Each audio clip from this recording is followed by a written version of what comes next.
برف تو ہاتھ میں نہیں رکھی جاتی.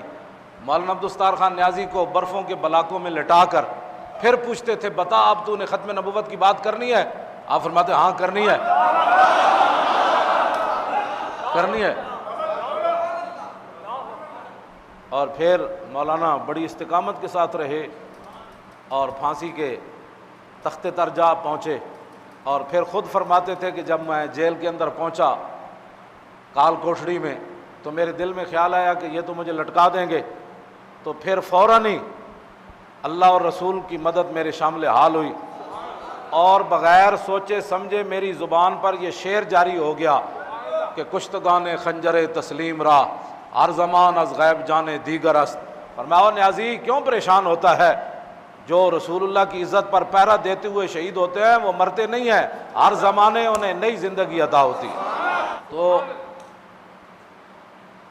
دشمن کے مقابلے میں کھڑا ہونا یہ بہت مشکل کام ہے، بہت مشکل کام ہے. ہلاکو خان کی فوج نے ایک بزرگ کو گھیرے ہوئے تھا، بزرگ کو.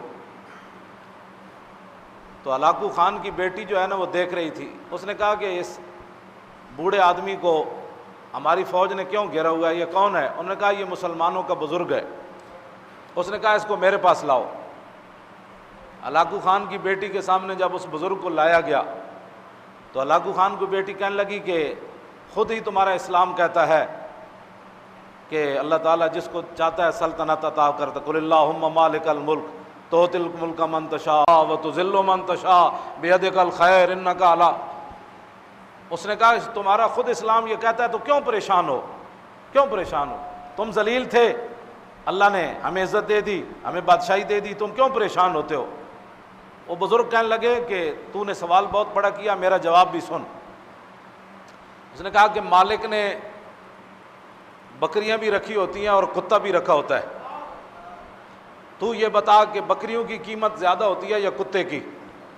اس نے کہا کہ نہیں، بکریوں کی قیمت زیادہ ہوتی ہے.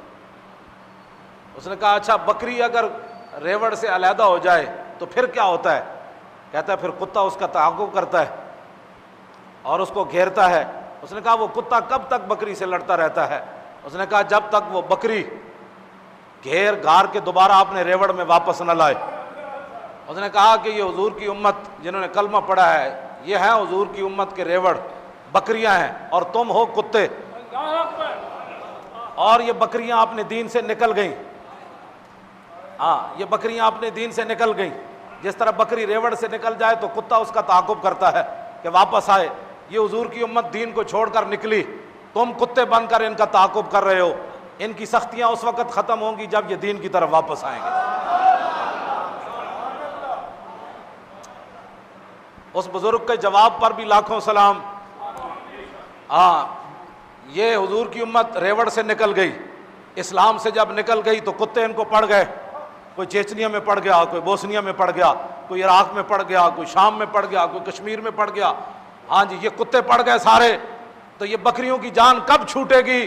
جب یہ اپنے ریوڑ کی طرف، اسلام کی طرف واپس آئیں گے اور رسول اللہ کے دین کو سینے سے لگائیں گے. پھر کتا ان کو نہیں کاٹے گا، پھر کتا ان کو نہیں لڑے گا. تو کتے سے بچنے کا ایک ہی طریقہ ہے کہ یہ حضور کے دین کی طرف واپس آئیں. جب تک یہ واپس نہیں آئیں گے کتے ان کو کاٹتے رہیں گے. واپس آنے کا ایک ہی طریقہ ہے، انہیں جانا